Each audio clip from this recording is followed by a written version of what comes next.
Hello，各位人夫大家好啊！歡迎嚟到我 channel 洗底工廠，我係 Logan。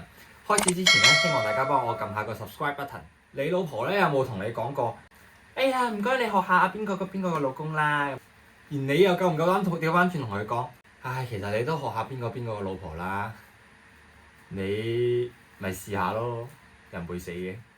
過去啱啱個 weekend 咧，我就同我老婆去咗睇903 DJ 薛俊寧嘅 talk show 啦，叫做東亞丈夫2.0，你啱晒呢個 talk show。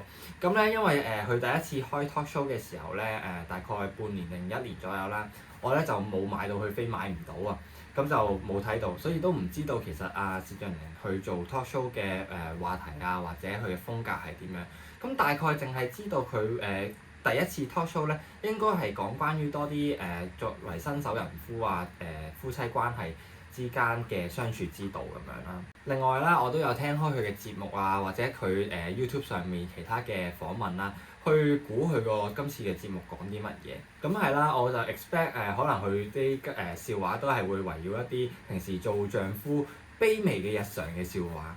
咁喺我睇嗰場入面咧，佢唔單止就笑佢老婆啦，仲笑埋佢外母，關於可能去地拜觀音啊，去借庫啊，呢啲事情。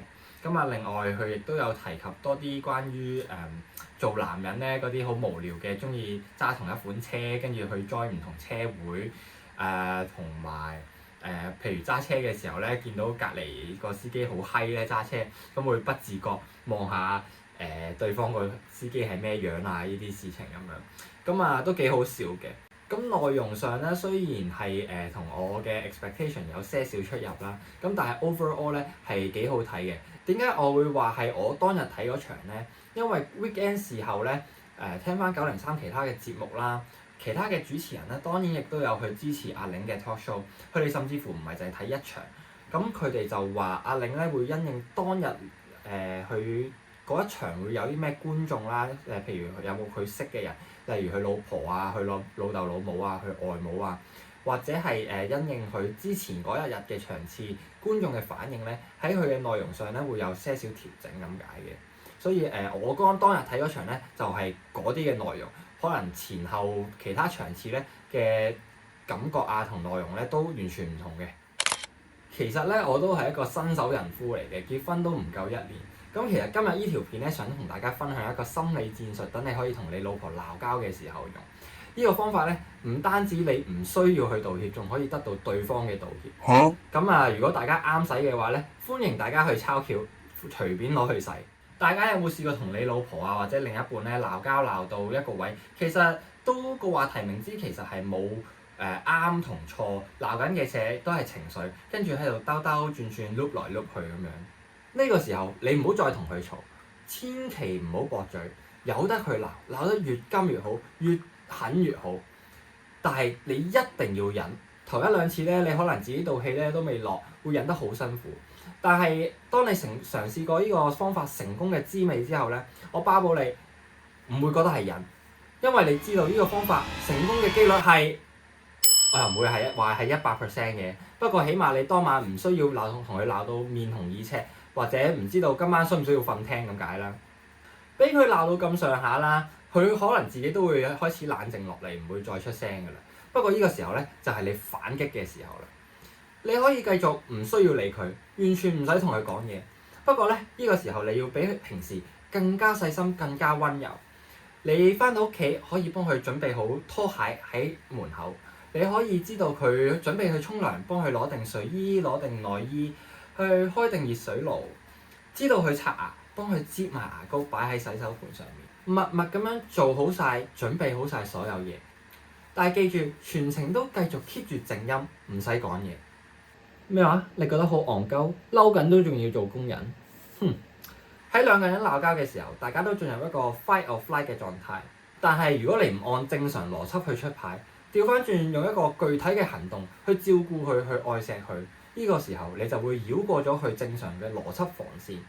心理學上面叫做 pattern interruption， 因為你俾咗一個完全唔符合佢邏輯思維嘅 expectation 行為啦。